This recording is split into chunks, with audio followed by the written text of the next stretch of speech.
Bismillahirrahmanirrahim. Assalamualaikum warahmatullahi wabarakatuh.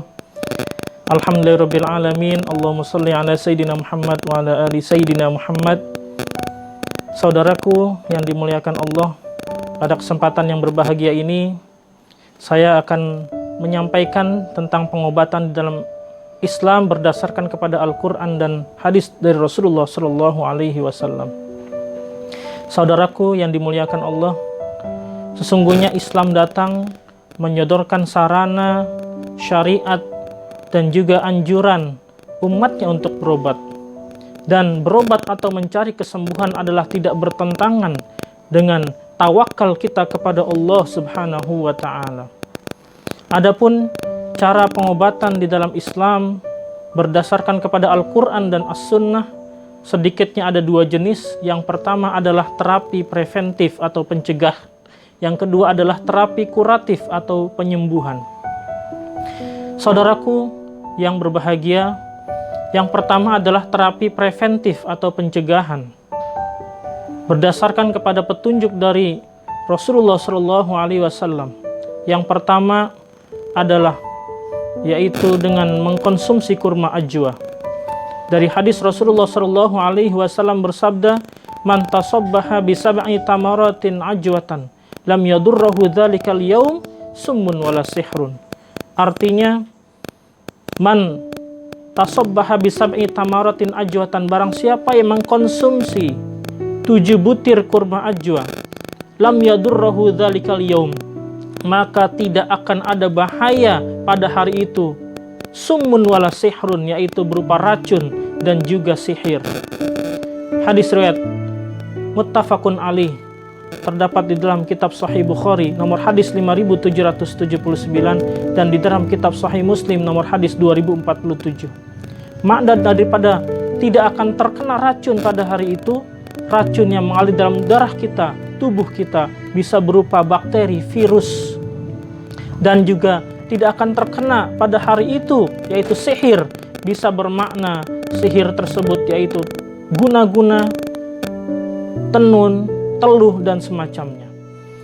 Hadirin jamaah yang berbahagia, selanjutnya yang kedua adalah hadis dari Utsman bin Affan berkata, Rasulullah SAW bersabda, barang siapa yang di pagi hari dan di sore hari membaca 3 kali, yaitu Bismillahilladzi la yadurru ma'asmihi syai'un fil ardi wala fis sama' wa huwas samiul alim.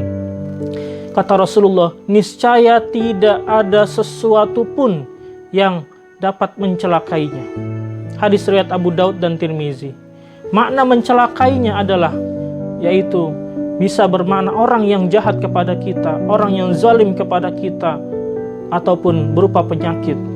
Berikutnya, yang ketiga adalah terapi preventif pencegahan dari penyakit yang bersumber dari hadis Rasulullah SAW adalah man qara'al ayatain min akhir suratil Baqarah kafatahu. Barang siapa yang membaca akhir 2 ayat surat Al-Baqarah, yaitu amanar rasulu bima unzila ilaihi mir rabbihi wal mu'minun sampai akhir ayat,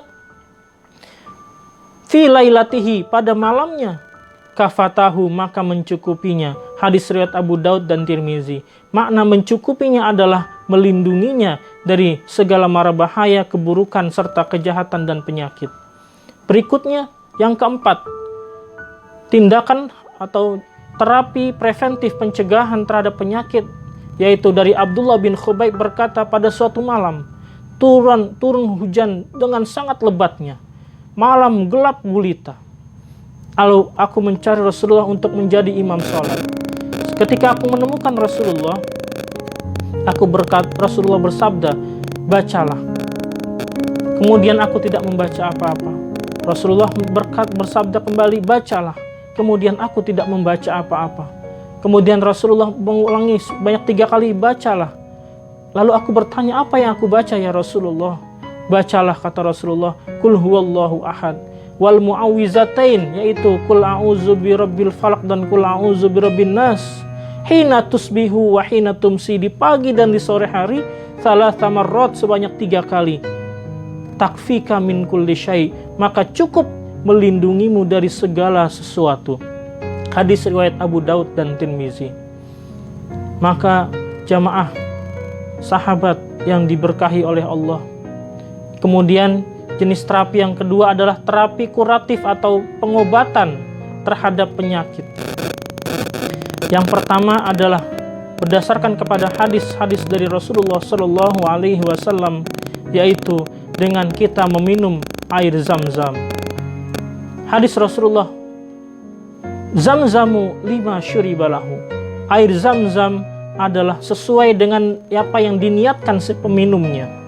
Hadis riwayat Ibnu Majah, di dalam kitab Ibnu Majah nomor hadis 1018, yaitu makna daripada sesuai apa yang diniatkan peminumnya. Kalau kita minum air Zam-Zam, kita niatkan, ya Allah, saya minum air Zam-Zam ini, sembuhkan penyakit saya, maka atas izin dari Allah, yakin kepada Allah, Allah akan sembuhkan penyakit kita.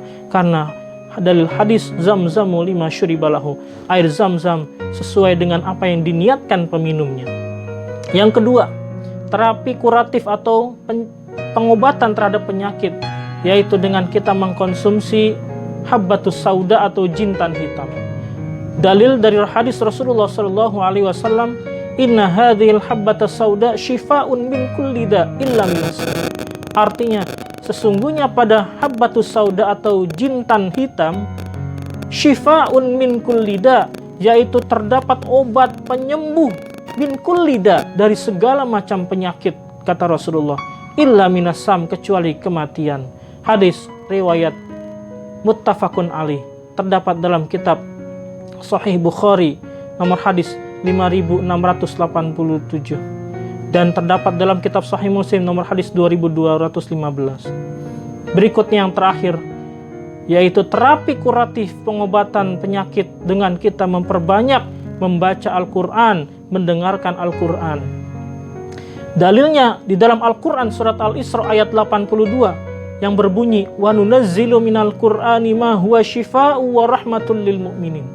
Artinya, wa nunazzilu minal Qur'an, dan kami turunkan Al-Quran, kata Allah, ma huwa syifa, sesuatu yang menjadi syifa, menjadi obat, menjadi penyembuh, min syifa wa rahmatun, dan juga rahmat kasih sayang lil mu'minin, bagi orang-orang yang beriman.